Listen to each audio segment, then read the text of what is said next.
Motherfucker.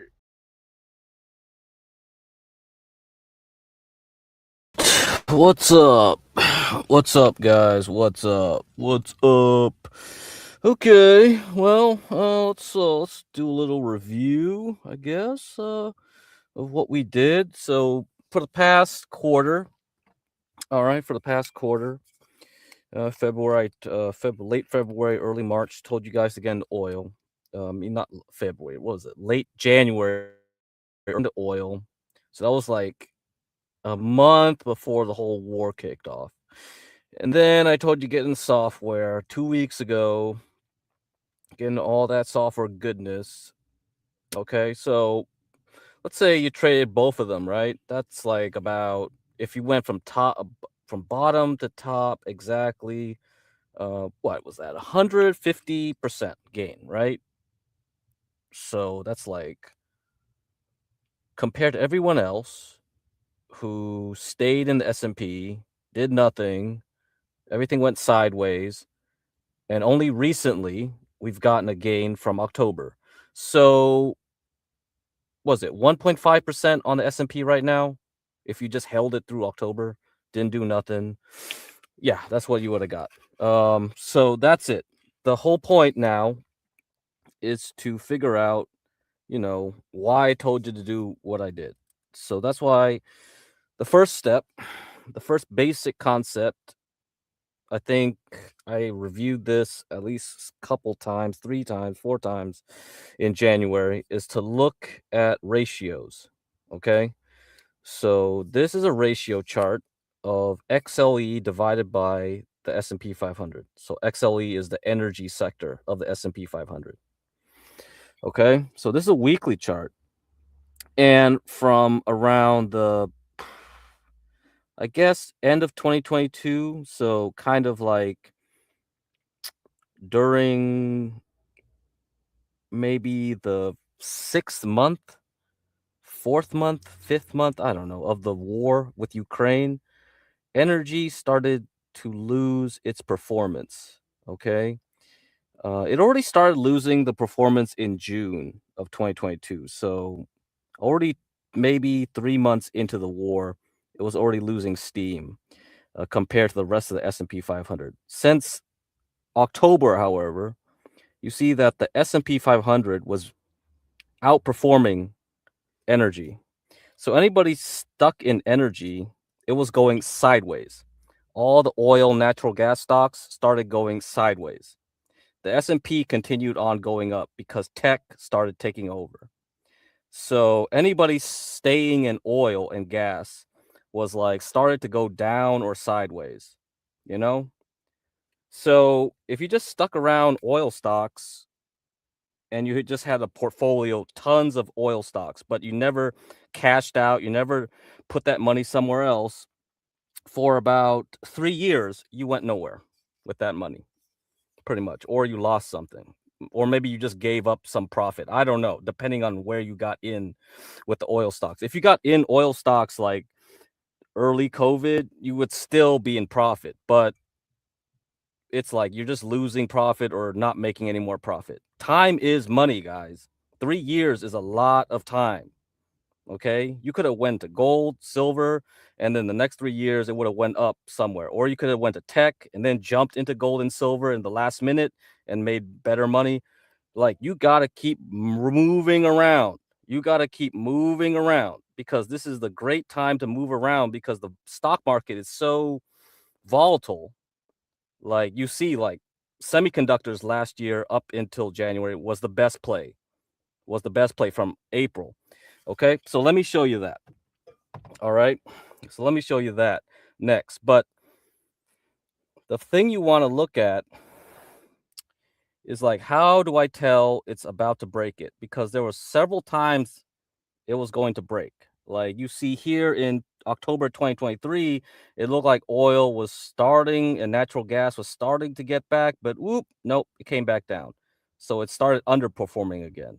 Then it was like, okay, I'm going to outperform now. Nope, go back down.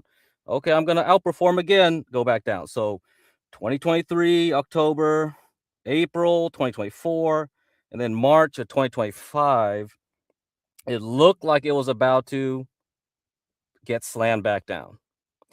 Now, how could you tell that this time was different? How could you tell? Right? That's the question everybody would ask. Like, how do I know for sure I'm getting in and it's actually going to continue going up and not getting tricked again? Because how many times people got tricked? They got tricked a lot and they didn't believe oil was going to go up this year. A lot of people didn't. Okay? They did not. One day, the Friday before the war started, JP Morgan said oil was going to stay, crude oil was going to stay around 50, 40 to 50 or $60. Actually, December, they said it was going to go back down to like to even lower $40 a barrel, right? 30 to 40. JP Morgan was telling people that. You believe JP Morgan? I don't. So that's one thing I was I was like kind of interested in here. It's like, oh, they keep thinking it's bearish. Well, time to be bullish then. You know, those banksters, you trust in those banksters, what they say, you're going to be on the wrong side. So, anyhow, there were some clues. There were some little clues here. You could see this. Like, if I look at this indicator here, um, this is the ADX. Like, I could see this thing coming back here, up here, you know. So, in December, it started rising again. So, that's different. That's different.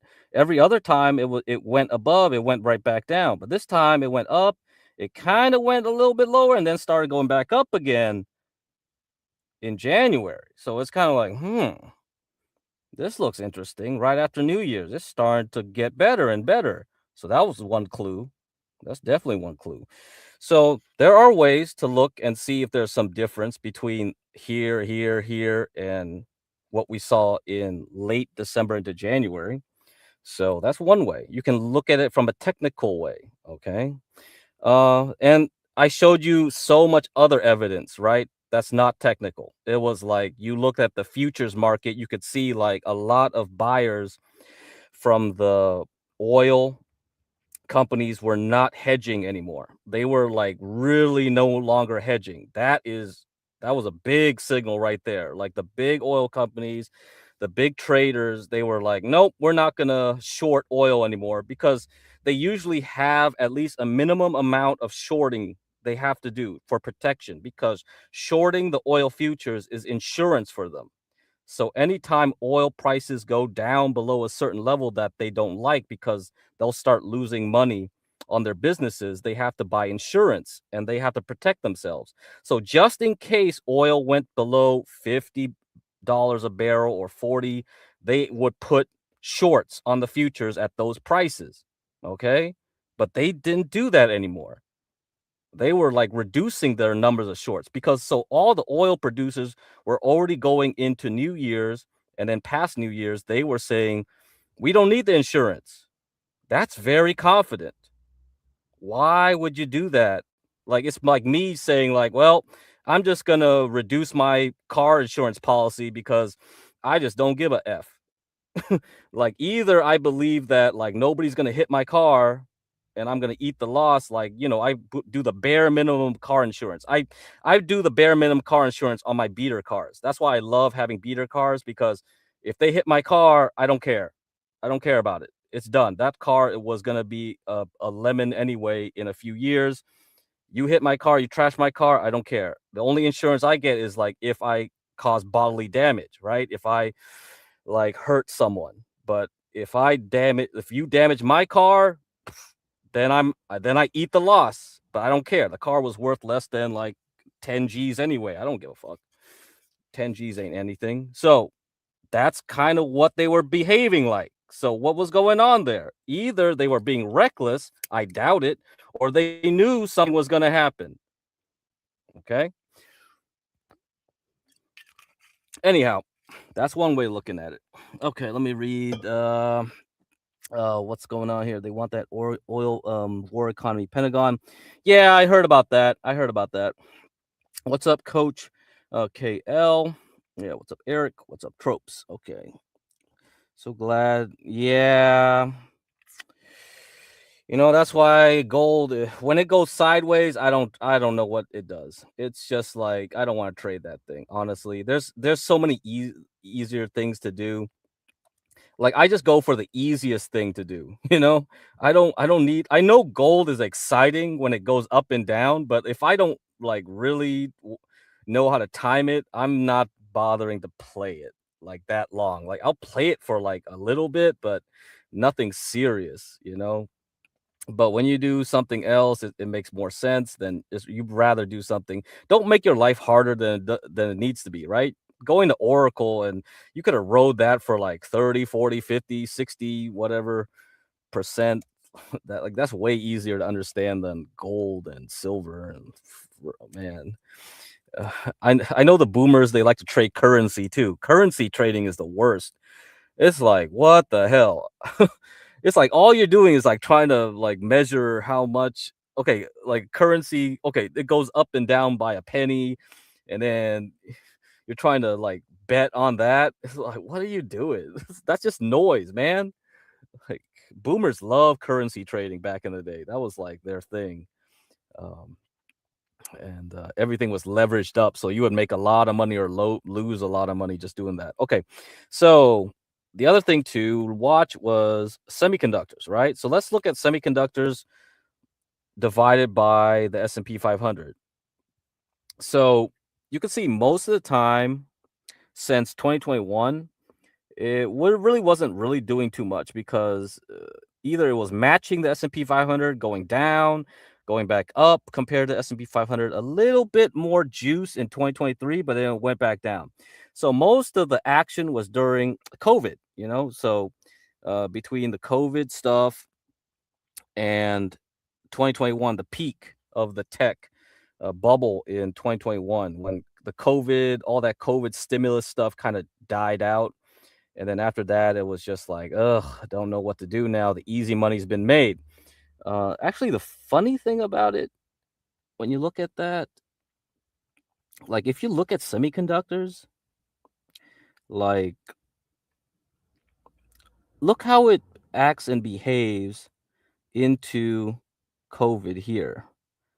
Like it matched it, you know, it matched the S&P 500. There was no pullbacks. Like they really stayed in semiconductors, honestly, compared to anybody else. Like you see this huge run up in April 2019, a year before, and it went down. But after that, it was like people always bought semiconductors. They love buying this stuff. And so even during COVID, like even when the market went down, semiconductors really just like whatever, it just followed it, you know? But the rest of the time, though, you see, it's like it stopped really outperforming now because most of the time it was trying to outperform. And then you got into the Ukraine stuff, the interest rates going up, and it got punished for that. But after that, okay, it's going up again, going up again. Then you got the yen carry trade. This was 2024, punished, punished, punished. And since then, in July of 2024, it was underperforming the S&P 500 until the tariff tantrums. Then after the tariff tantrums, it just went like a rocket. You see that? So that's why I just stuck with semiconductors. It didn't matter if it pulled back. You just buy it again. Pull back, you buy it again. Like it's still look at it now. It's just semiconductor. They just go right back to semiconductors. Like they don't care about any other sector. It's like always go back to semiconductors. Always go back to semiconductors. Now watch what I do when I do software. Way different picture, right? Look at that. Look at software. It's either like performing the same as the market, underperforming, a little bit overperforming, but then it performs the same as the market. But look at what happens during June. It starts going down, and then July, it goes down more compared to the rest of the market. Then September, it's just like, ugh, it just starts puking. So when you look at it like this, why would you ever want to be in software? I would rather be in semiconductors. N- do not buy the dip. Do not buy the dip. Do not buy the dip. Because when I just look at software like here, it looks a lot different, right? It looks a lot different. It just looks like, oh, I'm just treading water, and then this year I puke. But it really did not look attractive at all since COVID.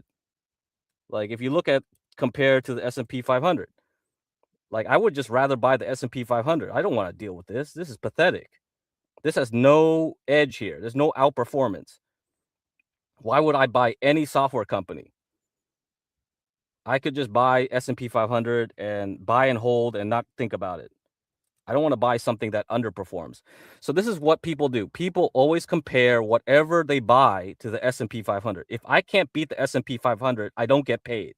This is how people think in Wall Street. I get paid when I beat the S&P 500. If I can't beat the S&P 500, nobody would let me manage their portfolio, because I can't charge you a fee if I am performing at the same way as the S&P 500, and definitely nobody is going to pay me if I perform worse than the S&P 500. It doesn't matter if like, oh man, in 10 years these companies will be great. They don't care. Every quarter they look at you and go like, did you beat the S&P 500? Did you beat the S&P 500? If you can't beat the S&P 500, we fire you. That's it. You get fired. So if you work for a company that manages a portfolio, if you can't beat it and you just buy all these types of stocks and it does this, you're fired.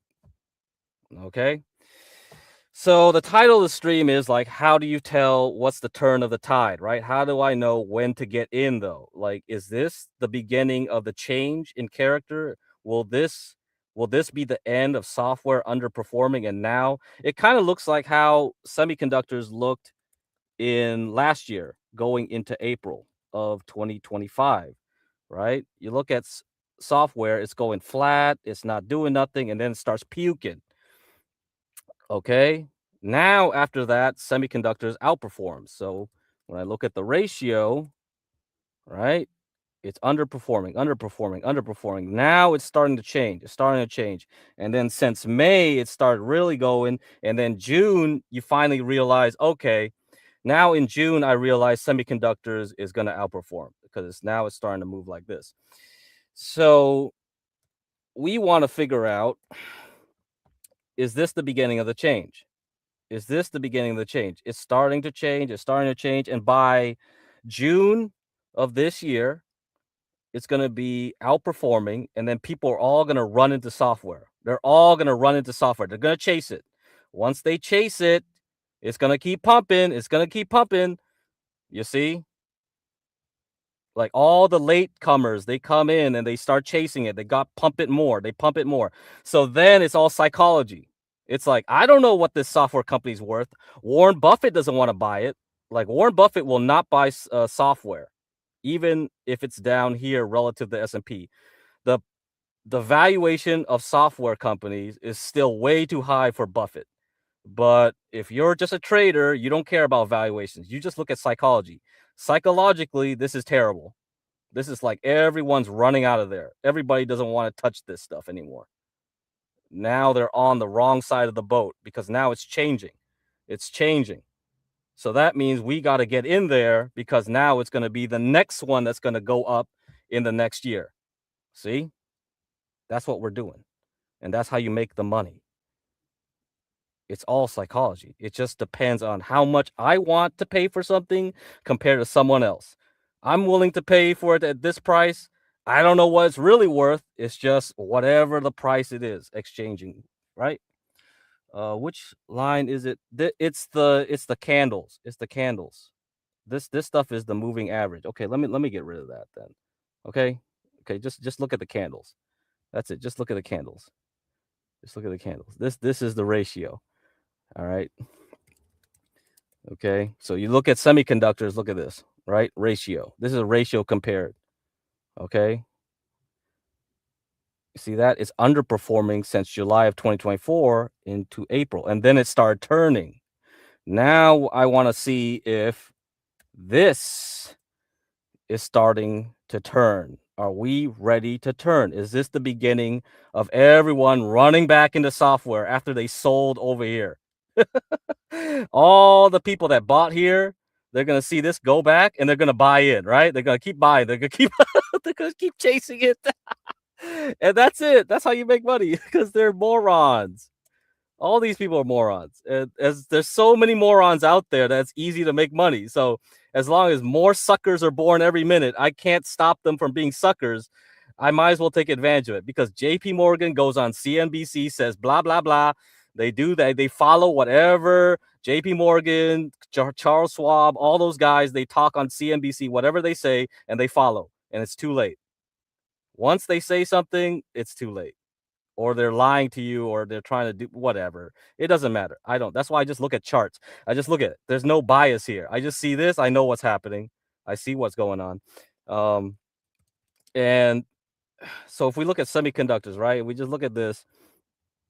It looks crazy. It looks crazy. But if you look from maybe 2024 January, right? It goes up one more time into June and it goes down. People didn't even want semiconductors here. They were all going to software here, probably. They were thinking like, oh, semiconductors are boring, going to software. And then when April hit, they just bought more software. But the real place to be was semiconductors because now it was undervalued, right? It went as low as October 2023, pretty much nearly as low. And then after that, it just rocketed up. And then if we just look at IGV, so this is not a ratio, right? It's now, it went below what it was in April 2025, July 2024, May of 2024, April 2024, January 2024. So it's never been this low since then. It's probably just going to rocket back up. So, and then once it gets back up, it's going to go higher because everyone who sold here at a, or they sold here at a loss. Like let's say someone sold here at a loss because they bought here, or they sold here when they bought here, right? And then it goes back up to here, and then they're going like, what the fuck? It's going back up, and then they just start chasing it because psychologically they have some kind of like, they just have some predisposition because they remember what they lost, or they remember where they got out because they have a bias now, right? They remember this time and they're going like, what? This thing is going to go up? Yeah, that's it. Okay, let's see. So this chart is different than if you just overlay. Yeah, correct. It's just the ratio, correct. So you just take this on TradingView, divide by SPY. Yeah. So people call it like relative charts or whatever, but yeah, this is what people do all the time to track the relative performance. And I could do the same thing with gold too, right? I can just take gold here, divide by SPX or something. Here I take gold, right? Here, see? You see this? So gold has been underperforming the S&P 500 since 2011. Okay, 2011, down, down, down. Why would you buy gold when the S&P 500 goes up faster? And then it started like performing the same as the S&P 500 roughly here until 2020. Then gold started going up. That's when people were thinking like, oh, gold is going to outperform the S&P 500. Wrong. It just went back down. And then it started going back up in 2023. It went back down. 2023 again, went back down. So here was more interesting, right? I was like, oh, okay. In 2023, it's still going sideways. It's not going down anymore. So that's when I started telling people, you know what? Just start putting some of your money in gold and silver. Okay. And then 2024, it's like, okay, late 2025, 24, it's trying to go up. And then early in 2025, it started moving up. It's outperforming the S&P 500 now in 2025. Okay. If I just look at gold by itself,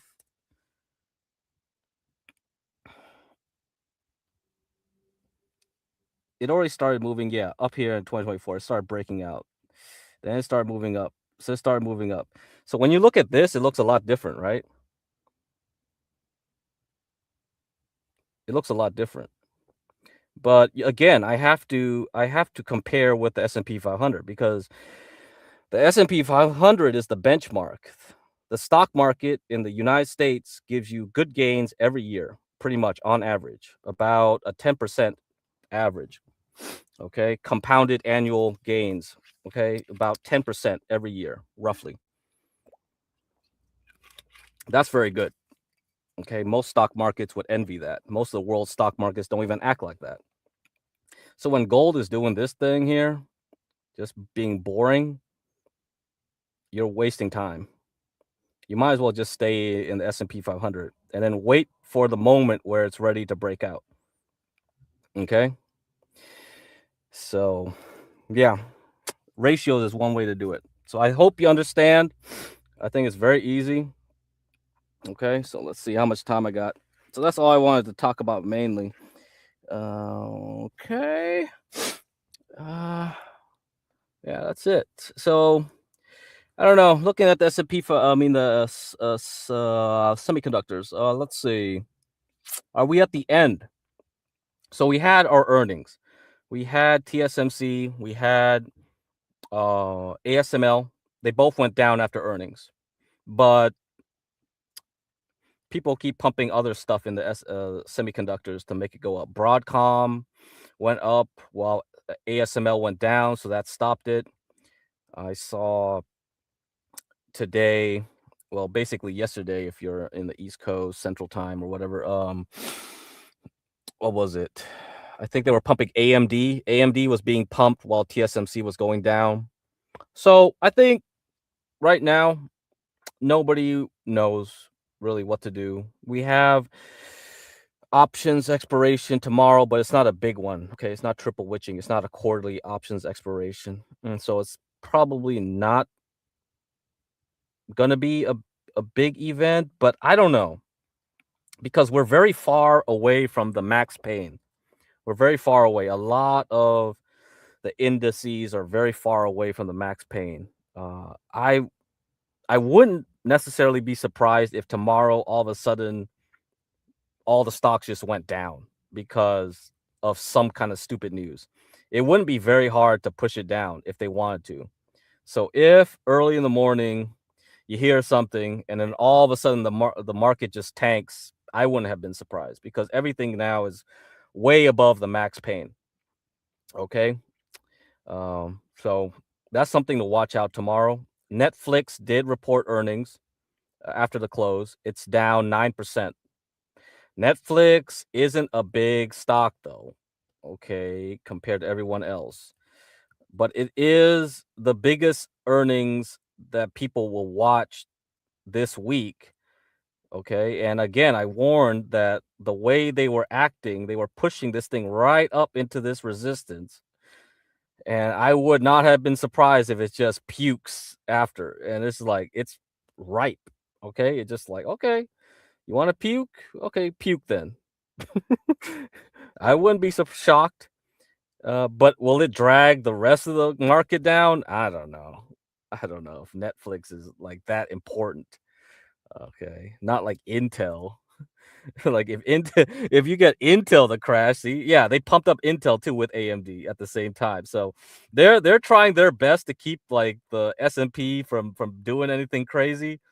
Because if anything's going down, they'll pump something else on the other side to make it go up. So it's like, what the hell is this?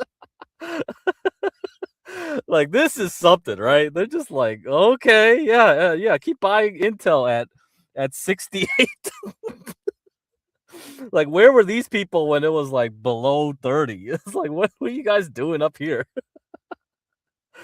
It's like you're already at the top from 2020, 2021, and the dot-com over here. So 2000, the highest Intel has ever been, is right back up there. Okay, all right. Okay, guys, this makes me very suspicious. Yeah, this is suspicious as hell. Crack. One thing I noticed today is that several of your Saha ticket picks had. Yeah. They do. They will go toward together eventually because if there's no news really, when one of them pumps, then the others will start pumping just for sympathy. Because you have to remember, all these things are tied to ETFs. That's why ETFs matter. Uh, so in the 80s, options markets were not a big deal. They were just like they just started making options around late 70s or something. And then the 80s, more people got into options because there was computers and then more people got into it because, oh, look, I got a computer now, I got a IBM PC, I got an Apple IIe, and now I can use that software to compute things, because before you had to know a lot of math to do options. Now you got a computer, so now dumbasses can just open up their software and be like, hey, go, yo, computer, figure out which strike price I should be at, and what blah blah, and analyze all the calculus here with your Fortran. So once you got computers, all the dummies got in, and then it just like, okay, options became more interesting, and then that's why you had the crash in 1987, because everybody was starting to use computers, and then they were just like pumping stocks left and right, and yeah, so that's what caused the crash back then. It was just a computer stuff, and in the 90s, once we had online trading, it became even more popular. So E-Trade was the first one, right? E-Trade introduced online trading, and then more people started doing this. They were like, oh man, I could go buy stocks on the internet. Hell yeah. And then more morons got into the stock market. And that's why you got the 90s, you got everything pumping. Okay. ETFs weren't introduced until late 90s. And then it only got more and more popular into like the late aughts, early teens of 2010s, right? And now everyone uses ETFs. And so that's why all these software tickers, they start moving the same. They start moving the same. Yeah. So if you do IGV, right? When they stuff like a bunch of companies into the IGV, then when people will just buy the IGV. They're not gonna waste their time studying stocks like people did in the old time. You see the volume here in the IGV, way larger than anything before. Somebody's getting in here. And also ETFs provide a lot of liquidity because so many people play with ETFs. The big guys, they they have a hard time buying and selling individual stocks because the stocks themselves don't have a lot of volume. Then what they would do is they would use the IGV instead of using the stocks themselves to get liquidity, to get in and out of certain positions, okay, or gain exposure and leave exposure. So yeah, that's what's happening now. ETFs are really, and that's why Michael Burry says like the ETFs are what's going to cause the next big crash. I can believe that. I can believe that because so many people have the mentality of buy the dip, passive investing, passive investing. So they don't even study stocks anymore. They would just be like, well, just I want software, just buy IGV. I don't want to know what Oracle does or what this does. Who cares? And so that's what starts happening. So that's why they start moving up together, Oracle and all the other ones. So there's different types of software ETFs you can go into. You can go hack. So this is cybersecurity. You could do sky, cloud. You could do. There's so many ETFs made all the time. And FDN, which the WebL ETF follows, is like communication. So it has a little bit of the software, but also communications. This is why I recommended WebL, because WebL, you wouldn't. It's not as exciting, but it's kind of safer, And then you have the AIBU, which is like more software, but also has a little semiconductors to protect you. So yeah, I mean, you could have had like if there was like a leverage IGV ETF, I would have told you guys like to get a little bit of that, but you see, like it's more dangerous, right? But yeah, from near here on out, it's gonna keep going up higher. I think if it's actually changing there, yeah. You think Intel is gonna puke? Yeah, it's going to have to test it into earnings for sure. So I mean, I don't think it's just gonna break out. Okay, I don't think it's just gonna break out, dude. This is gonna retest again. It's gonna go back down to 50 at least for sure. I use the portfolio basket feature to combine nine, so it just only four really pumped in the last few days. Yeah, yeah, they'll change, you know, things will change. Like they're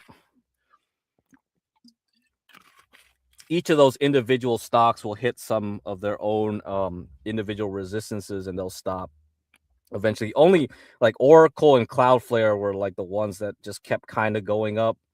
Um, but yeah, the rest of them stopped pretty much. Koru. Koru. Oh, you mean this? You mean you mean you're playing the South Korean? Oh, this was dangerous. Holy shit. Yeah, I don't know. I could This was dangerous. Fuck this one. Oh, this one. Um yeah. Well,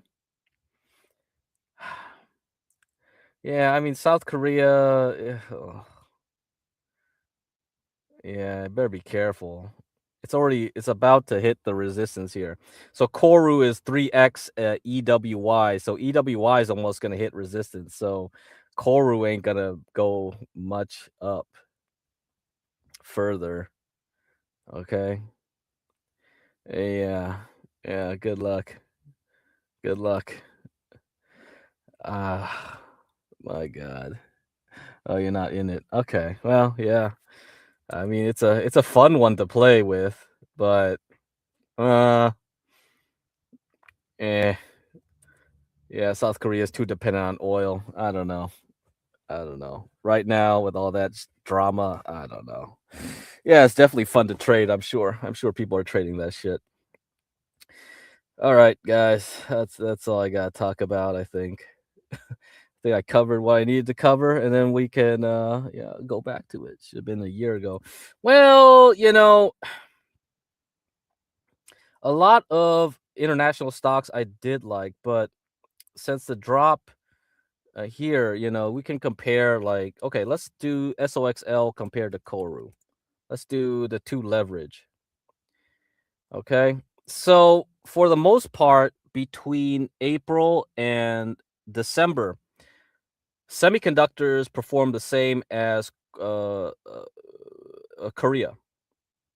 Okay. Only very recently, from January into February, did Korea outperform semiconductors. So for the most part, semiconductors and Korea are tightly correlated, which makes sense because the Korean economy is essentially the AI economy, making chips. So it would make sense for them to correlate. Now, why did Korea just explode from January onwards?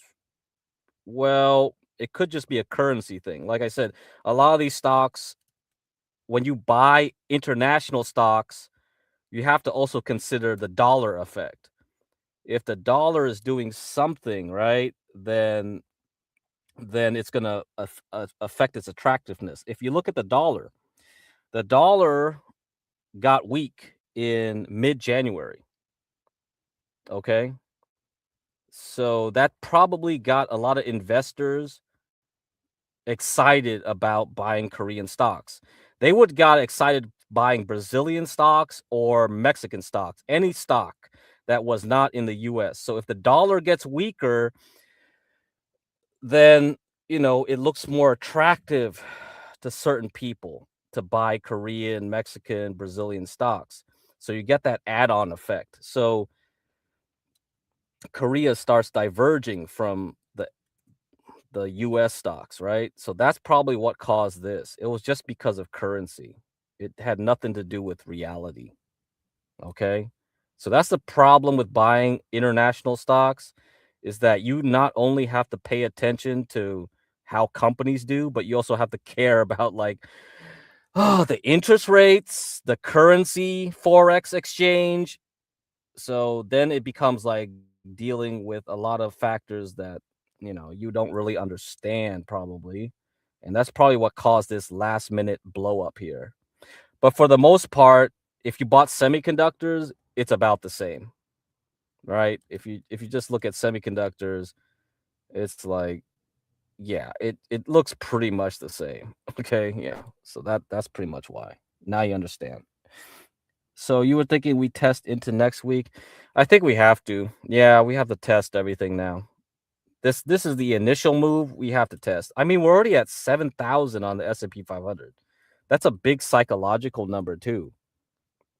Okay? Like everybody's screaming buy, buy, buy, buy, and it's just like, what the fuck? Where were you guys over here?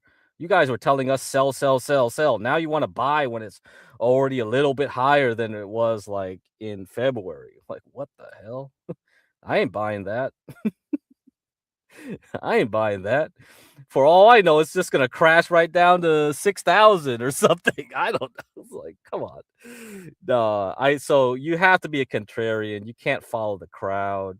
The crowd is always stupid. I ain't trusting them. Sometimes they could be right, but most of the time they're stupid. So I'm going on that theory here. So yeah, sure, buy this. It's just a little, you got the tip of your dick hanging right there, just above where we were in October. Sure. Yeah, buy that. You buy that, and then all of a sudden, boop, circumcised right down back to the bottom of this box. There you go. See? That's what happens. You stick your dick a little bit out here, bam. Bam, the rabbi comes in and snips it. That's usually what happens.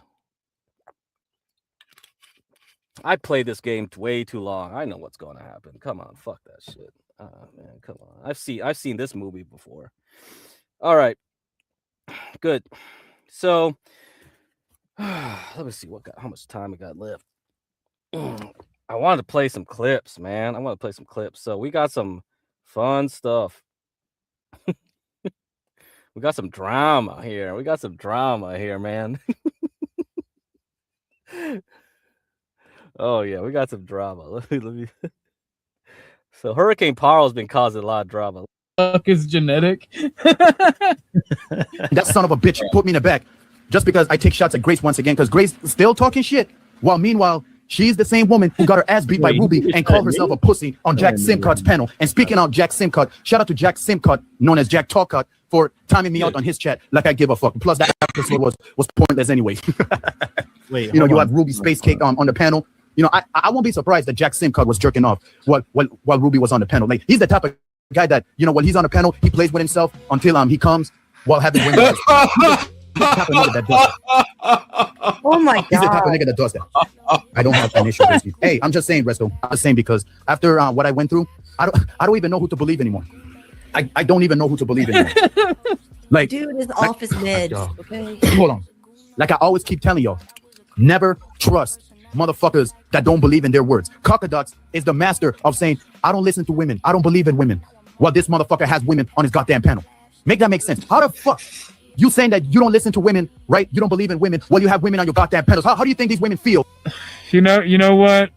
Come to think of it, he's got a point. Got to take all the women off.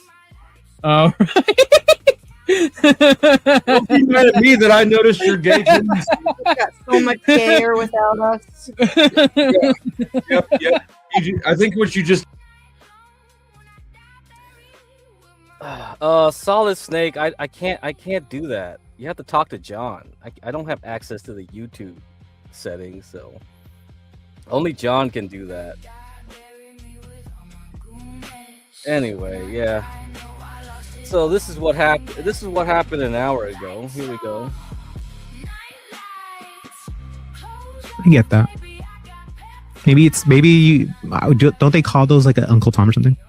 But I don't know. What's up? What's good? Hi. How are you doing today? I'm good. How are you? Wait, I just want to know what I missed. What did she say that was racist? Nobody was explaining it to me in the chat. I can play it for you.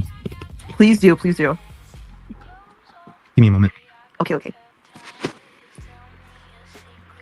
It was pretty weird and kind of it took me. Something was took me out. I knew something was up when yesterday I called her out on CtCs because she was calling that one girl who either ended her life or got murdered. She immediately went to escort, and I said to her, I said, what would that have to do with anything? Why you as a woman would you go to immediately escort for this black woman? I just thought that was so weird, and she got mad at me for calling her out on it. I just was that's such a weird thing to do.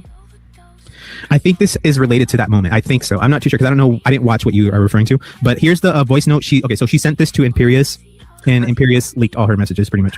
Why do you guys keep sending it to her? Right. Let me know if you can hear it. Hold on. Okay, right. No, 100%. Like, and it's this weaponization of some lame ass bullshit. Like, don't think that. I mean, don't you think it's easy for me to go viral as the fucking next Latina racist? Come on, bro. Let's be for real. And I'm so fucking sick and tired of having this fucking nigger word and these motherfuckers putting my back up against the wall when I never, ever, ever speak on them for shit.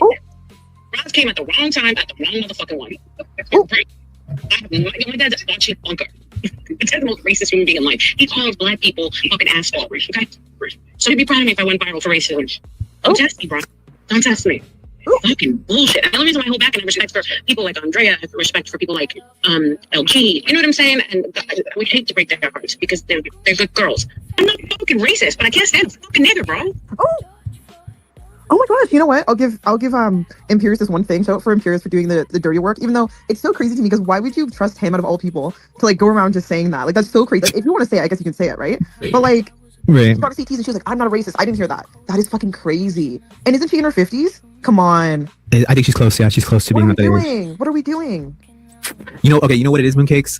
I think it's because they're at their age. Like they grew up in a different time where, you know, the things that they say and do wasn't going to be online. Like they grew up when they were in high school and college, they could just say and do whatever they wanted and without any consequences. So she grew up, you know, with that mentality. But now that people like RLM are online at that age, they're starting to see that like, no, this is not okay. Like this is what the youth is fighting for. People that are young are not going to rock with people like RLM. No, what? Like, let me tell you something, in case if people knew in my real life that I was ever friends with someone like that, I would be like kind of like looked at sideways. I would be like, what are you doing, Antoine? Troy, my real name is Troy. So they'd be like, Troy, are you okay? Like, why the fuck are you fucking with someone like that? That's trash. That's trash behavior. And this is what I'm noticing. I've entered myself in this like realm of YouTube of people that are kind of grown, but still don't have like this understanding of the things that they're saying. Yeah. And the repercussions. She knows. No. Let me tell you. That's why she's saying this to Imperious. Because she thinks that for some reason. I don't know if she's getting money from Imperious. Maybe they got some deal on the table. She's getting money, and they're best friends somehow. But like, I genuinely believe that like she was bragging about it because in her mind, right, as a quote unquote Latina, she's somehow better or like perceived as like or having more value than like black people, right? Or let's just say black women in general. And I knew it, Antoine. As soon as she was. Well, she said her dad would be proud. She said she was. Yeah. This is something that's commendable in her family. That doesn't surprise me because don't forget that community is also very racist. Let's just call it what it is, right? So that's Entwine the Mind. If you are not part of the whole RLM gospel of Bob, that's why Dead Man should be covering this stuff.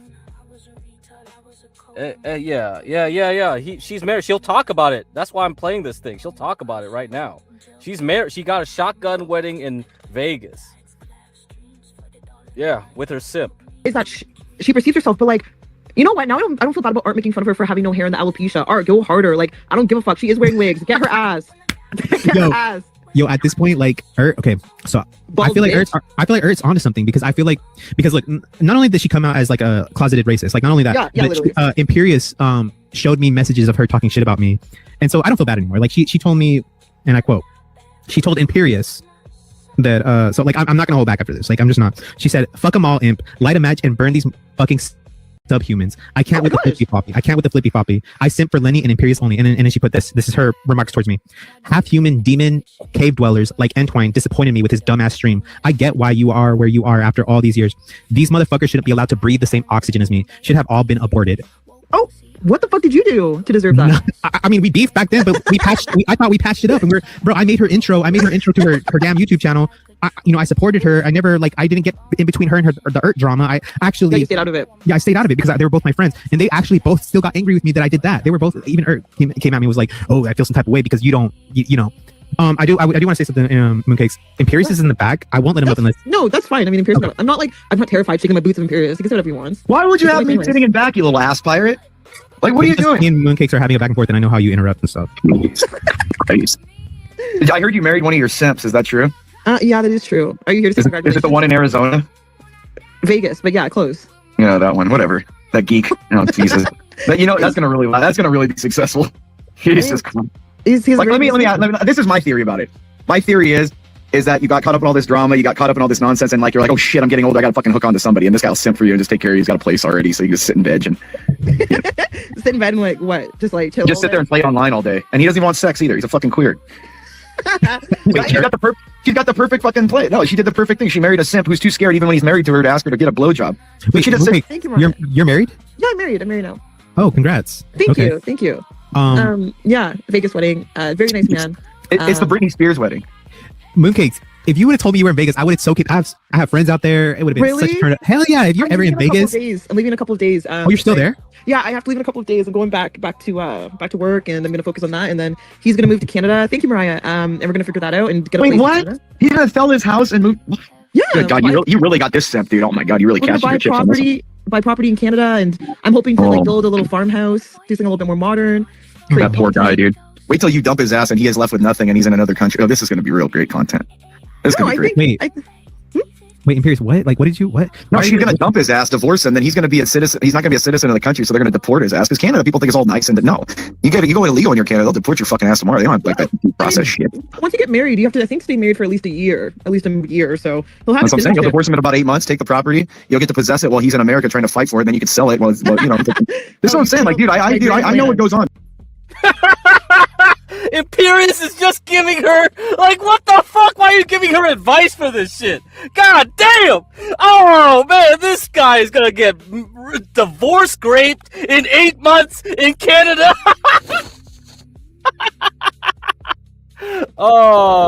Anyway. Well, I mean, I don't know yet. It could. Yeah, semiconductors could. I don't know. We have to wait for earnings though, right? We only got 2 semiconductor earnings this week. Kind of like they went down, but then they pumped up Intel, AMD, Broadcom to like stop it from doing anything because the semiconductors should have went down yesterday or 2 days ago, depending on your time zone. So I'm kind of like on the fence. I think software has a better chance of going up longer into June.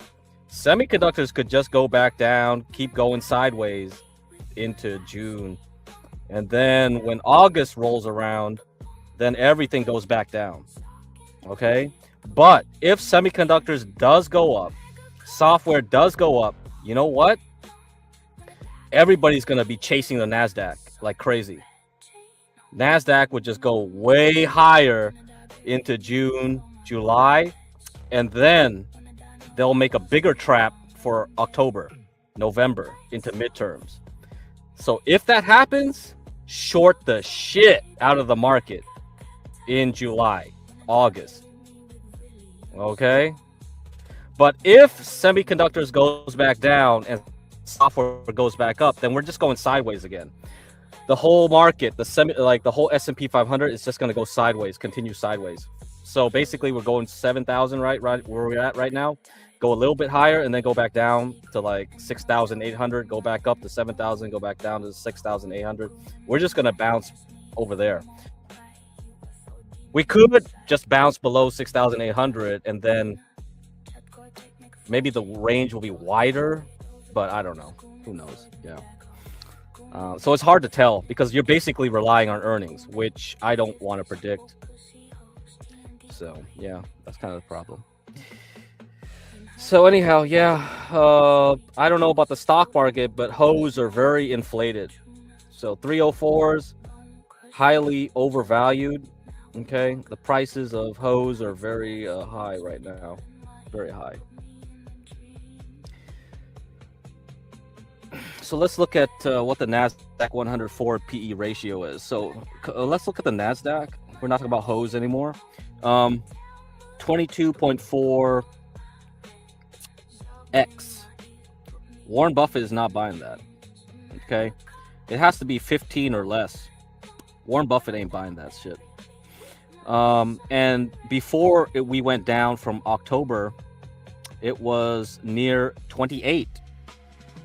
So 28x for the forward price to earnings ratio. So even though like we went below what it is like in the 10-year average of 22. Like, so from COVID, right? We're cheap. So compared to like what we've had since COVID, it's quote unquote cheap. But for Warren Buffett, it's like, nah, that ain't cheap. But it's cheap enough for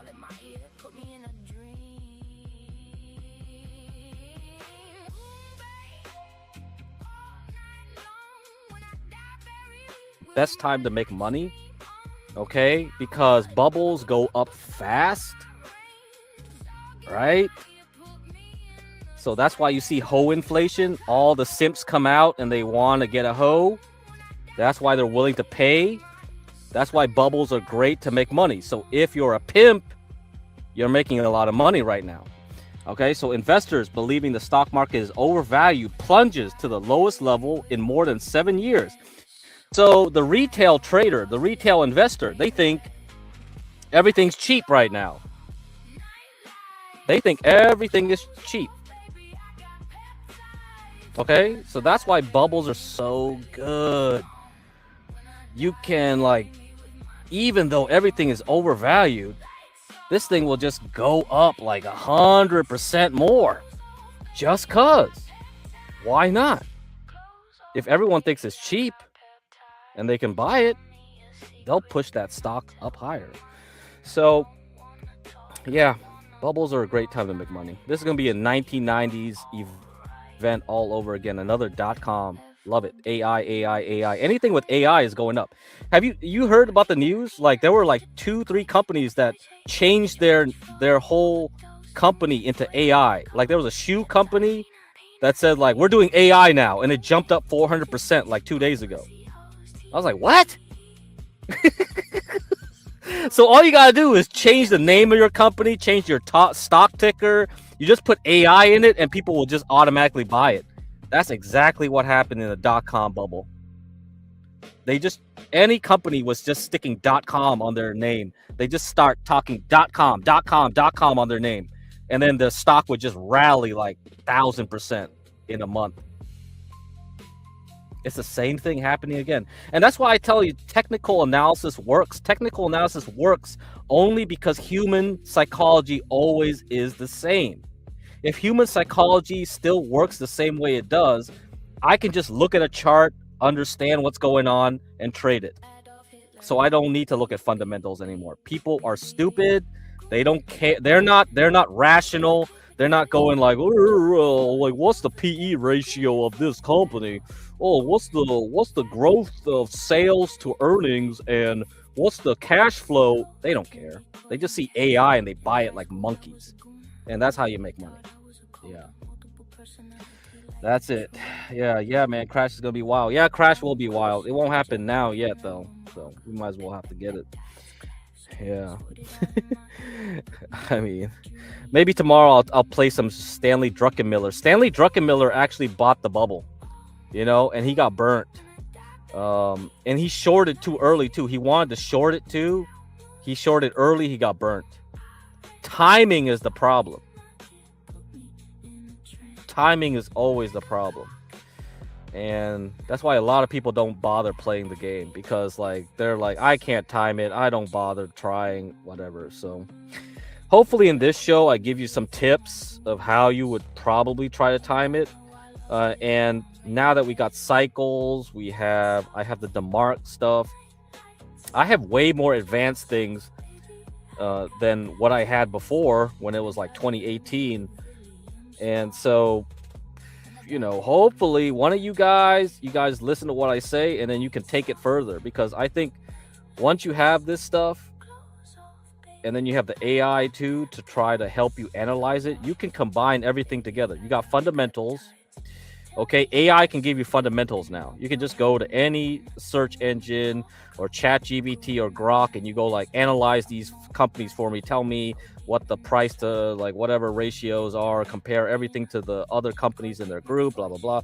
So you have the fundamentals locked down. Then you have the charts locked down. Then you have the cycles locked down. Once you have everything together, and you understand there's psychology to it. There's fundamentals to this game. There's repeating patterns. There's patterns in this game. Once you understand everything together, you can outperform a lot of people without having to have insider trading, too much mathematical knowledge. You don't need to be a quant anymore, you know, honestly. A lot of people want to be quants, and that requires way too much mathematics.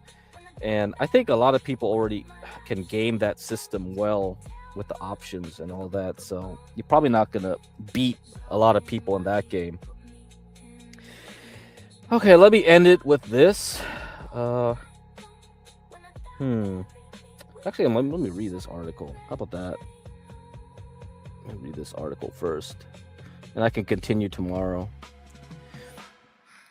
So I'll come back to this, the whole squares trade, like the whole this stuff, right? We'll continue on this. This is exactly why, you know, people have a hard time.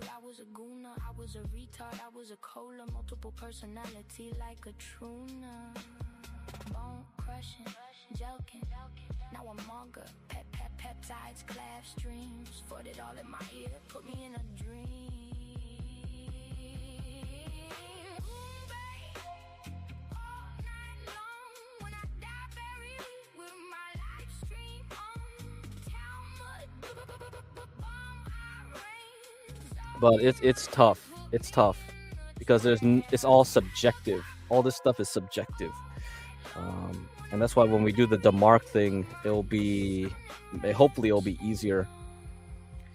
Anyway, let me see what it is. Okay, so the title of the stream was when does the tide turn, right? When does the tide turn? So Gandalf, right, in the Lord of the Rings. I think this quote was in the movie too. So it's like, I come back to you now at the turn of the tide. Okay, spoilers, Gandalf comes back. He's not dead. So he becomes Gandalf the Gray, becomes Gandalf the White.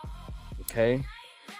Now, that's an important thing in that movie, because you have to remember, Gandalf was in Middle-earth for like thousands of years.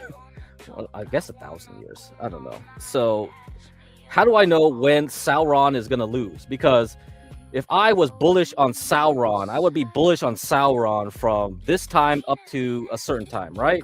And then now I have to be bearish on Sauron. What is that?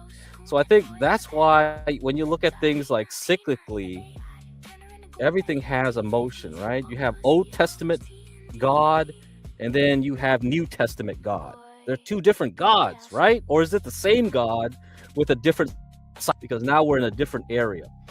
So we have to look at the stock market the same way. You are in a different era, right? You had the dot-com era. You had then the George Bush, the second era, right?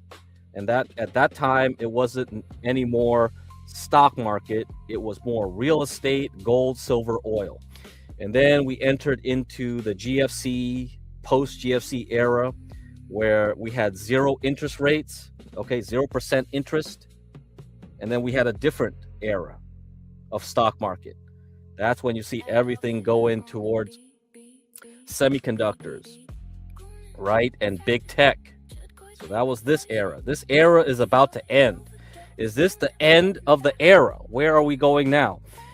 So in the book, the last book, right, Return of the King. So Gandalf told the hobbits, I'm leaving you guys. So let's see, blah blah blah. What was the quote? What was the quote? Let's see. I am not coming to the Shire. You must settle its affairs yourself. That is what you have been trained for. Do you not yet understand? My time is over. It is no longer my task to set things to rights, nor to help folk to do so. So Gandalf is like, peace out, I'm retiring. So that's a different era, right? So we have now an era without the elves, without Gandalf, no more wizards. Okay, we're in a different era, right? So you can see that with like the Bible too, right? You have era of miracles. You have the miracle era. You have God directly interfering with the affairs of humans, right? God comes in, smites a bunch of people. Oh, Edomites, smite them. Right? That era is over. There's no more smiting.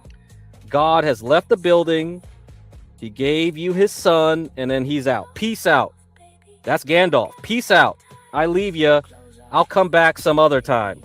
So this is the era we're in, right? So that's why when you look at the stock market, the same thing. It's just eras, different things. You have to adapt. If you don't adapt, you're going to be in big trouble. So we're about to enter into an era where oil will stay high. Inflation will stay high. Okay? Commodities will stay high. Food prices will stay high. That's what I'm thinking. We're going to be entering a different era where there's no globalization helping you. Okay? So we have to prepare for that. Okay, anyhow. Let's see. Let me read this thing. I don't know if I got enough time here. What else? I got 14 minutes. Okay. Hims and Hers stocks rises 14% as FDA schedules peptide compound review. All right. So FDA has changed its rules for peptides. So clavicular, wants to do peptides and all that. You see that? You think clavicular was there not on purpose? Okay, so I'm playing this crap in the background here, right? So this is like a joke song or something. So this is the Zoomer anthem. And it's talking peptides and stuff. So I don't know. I guess all the Zoomers are into peptides. So I think I should be bullish on peptides right now, right? So yeah. So clavicular is probably a plant by some pharmaceutical company. Okay, the Ozempic is definitely, some people have been using to plant this crap to sell to people. Peptides are going to be the next thing. We're going to have a new era of, opioids was like the previous era. We're leaving the era of opioids, and now we're entering the era of Ozempic and peptides and whatever the hell clavicular was on before he OD'd several days ago. So this is what we're doing now. All right. So in January 23rd, the committee will review BPC 157 KPV-TB-500 and MOTS-C, amyldeltide, Cmax, and apitolon are slated for July 24th. A second follow-up session addressing 5 more peptides is expected before February 2027. All right, guys. Peptides. Bullish on peptides. Yeah, it's the turn of the peptides. You see OpenAI going to work with Moderna to produce... Oh, I told you to get into Moderna. I knew it. Moderna was also a plant. Moderna... Okay, the vaccine for COVID was just to test the technology, the mRNA. mRNA now can inject cancer-curing substances. That's what they wanted to do. It was the mechanism to inject into your cells something that would kill cancer. That was the main goal. It wasn't COVID. COVID was just the excuse to get it approved faster, get it tested faster. Like they had free guinea pigs during COVID for mRNA technology. Now that they got it completed, here we go, baby. Oh man, we're gonna have humans that live forever. That's the future, bro. Maybe, hopefully, I live long enough I could transfer my consciousness into a robot mind. But if not, then I'm probably gonna be all hyped up on anti-cancer drugs and all that kind of shit. Let's see. I look the 2 companies. I'll look them up. Okay, cool. Yep. So yeah, we're entering interesting times. Very interesting times indeed. So Hims was a stock I recommended before. So let me get this off. And put back. So Hims was a good stock for a little while, but it hasn't been good last year, so I didn't care about it anymore. So here's Hims, okay? So Hims was really nice from 2023, but I think I only got into it in 2024. it was doing this move here. So probably September, I guess. And then you see this last big push up, this crazy move up into January, February. Yeah, I got out during this last bit of move here. This was crazy. And after that, it was like zigzag, zigzag. Now it puked and went below this huge range, 26 and 68. And then now you see this. Look at what it's doing. So it had earnings, okay, and then it pumped like 2 weeks later on some news. I forgot what the news was. Pulled back, okay, into this gap. So you see this huge gap here. So let me just zoom in this thing. See this gap here? Let me draw this. So I was watching it. I wasn't playing it, but I was watching it. So yeah, this gap here, you see that? Get the freaking opacity down. Okay.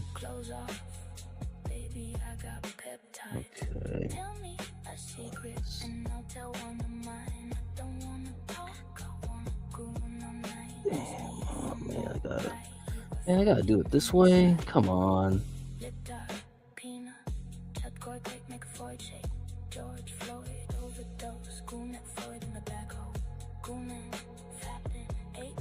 Okay, yeah, you see that? It retested it, and then this week it started pumping again. And so we got this news, it kept pumping. So this is pretty good. Pretty good. I like this. And it broke this weekly moving average. So I'm liking this. So let's see what the market does. If this thing pulls back just below 24, okay, I'm going to be watching this to buy. I'll buy this again. And then let's see if it can go up to like 38, 40 later on this year. So yeah, this one will be on there too now. So HIMS is back on the list. So HIMS, mRNA, yeah, Moderna, yeah, this is on the list, okay? So this looks good. This is perfect. This is a perfect build up here. Yeah, we're going back to 168, baby. Yeah, so there we go. Perfect. MSTR, dude. Bitcoin needs to pump. And the thing is, if I was gonna do Bitcoin now, I'm not gonna do MSTR. Forget it. I'd rather do HUT.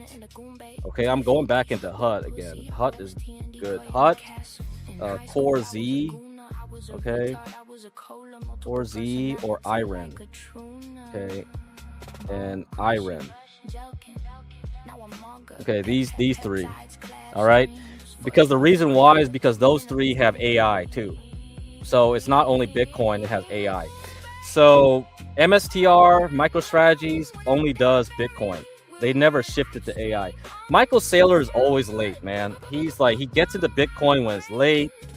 Now Bitcoin and crypto is like now passe. Like everyone wants AI now. So anything with AI on it is the one that pumps. Crypto out. Crypto is the last 4 or 5 years of hype. Now it's AI. So that's it. And then AI will be done, and then everybody's going to space stocks now, right? Space will be next. Then quantum computing. There's gonna be new hypes coming down the line in the next couple of years. So space will be next. Yeah. Oh, okay. Amgen, I heard Amgen. Yeah. Thermo Fisher Scientific. Yeah, I heard of them. Allen, I haven't heard. Okay, I'll look those up. Okay, perfect.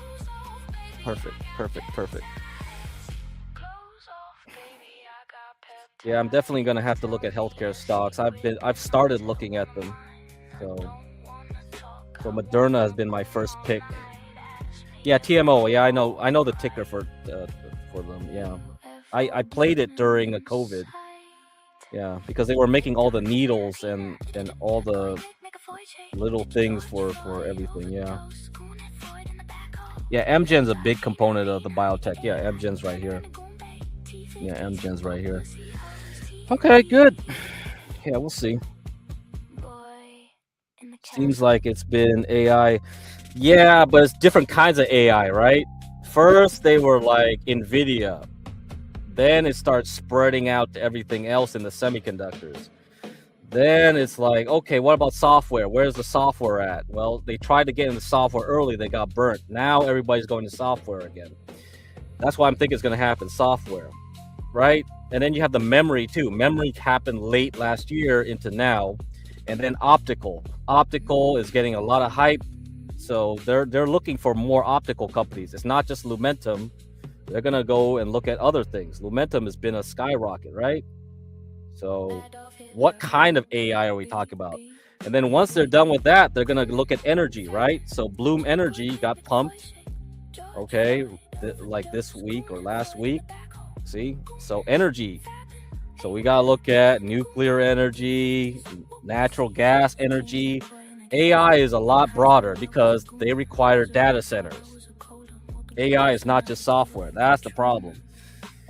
And then they're going to go into quantum next and space. Oh my God, there's too much hype everywhere. DNA is the one I remember for biotech. Yeah, I remember that one. I think it was Ginkgo Bioworks, right? Yeah, Ginkgo Bioworks. Yeah, I remember this. Yeah, shit. There are a lot of like biotech companies that try to do the AI. RX was another one. Yeah, shit. I used to play this when it went below like 5 or 6, and then I would just sell it when it went back to 15. It did that a couple times. It tried to do that again, like in the 2024, and then it failed. And then after that, it got stuck. It got stuck down here. I was like, what? Oh my God, this thing ain't going nowhere anymore. It's screwed up. Oh, this doesn't work. The whole like $5 to $15 trade doesn't work anymore. Oh well. So I've been waiting to see what it does when it got lower and lower. So yeah, there's a lot of companies that are doing this. Next week, don't know. Ceasefire will end next week, right? Tuesday. So I'm gonna have to wait and see. All right, guys. There'll be a Boyd talk for Universal Jones Saturday. What was it? Let me see. April 18th. Okay, April 18th. So we got Saturday. All right. So check that out. I'll probably show up on panel. Who knows what's going to happen. We're going to talk about Boyd. Okay, guys. There you go.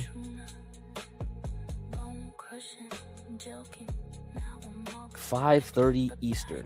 All right, so that means 4:30 Central. So be sure to check that out. I'll be seeing you then. So yeah, that's it. I think that's it. I wanted to talk about scams a little bit, but I don't think I have time. I'll have to save that for another time. Because oh, here's another stock, Airs test system. Oh, I'll have to leave that for later. Oh well, yeah, I want to talk about that one next. That one's pumping too, right? I mentioned it a little bit. I'll talk about it later. Yeah. So.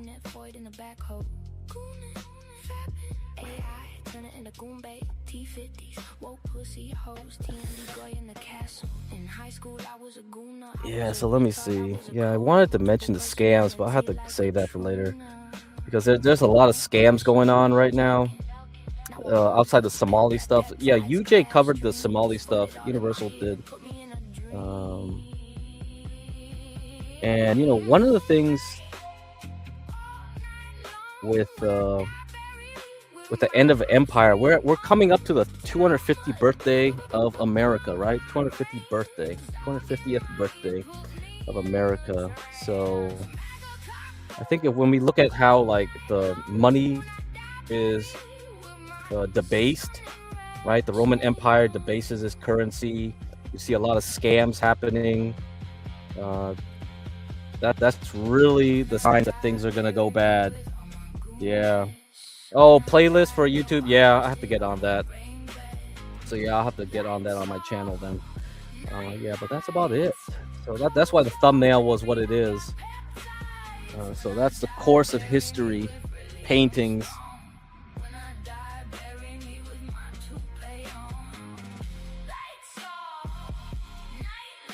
Let me see if I can find that course of Empire.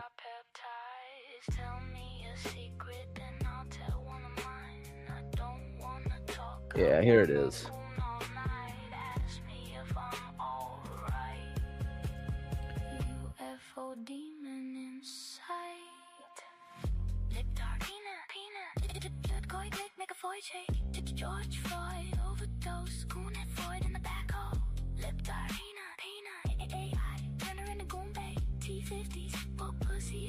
Yeah, it's America's final season.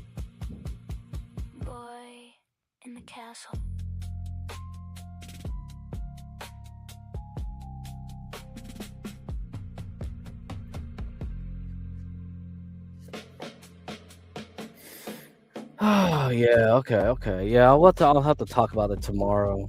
Okay. All right. So I got all my stuff for tomorrow then. Yeah, so this will be what we'll be covering tomorrow. Yeah, we'll be covering this tomorrow. The course of Empire paintings. Okay, yeah. You got these paintings here. The Savage State, Pastoral State, Consummation, Destruction, Desolation. Oh, this will be fun. Okay, but I'll go over the scams. We gotta go over the scams. And then we'll be doing that. Oh man, there's just too much stuff. Oh my god, we'll have to cover all that. But anyway, all right, guys. Good night. Good night. Hopefully somebody does the Boyd stuff because I don't want to be doing this Boyd stuff. Where's Dead Man? Stop babysitting your kids. Gotta do this. God damn. Anyhow. All right, see you on Universal's panel. It'll be Saturday. Techno dystopian future looking bright. Yeah, for sure. Nighty night.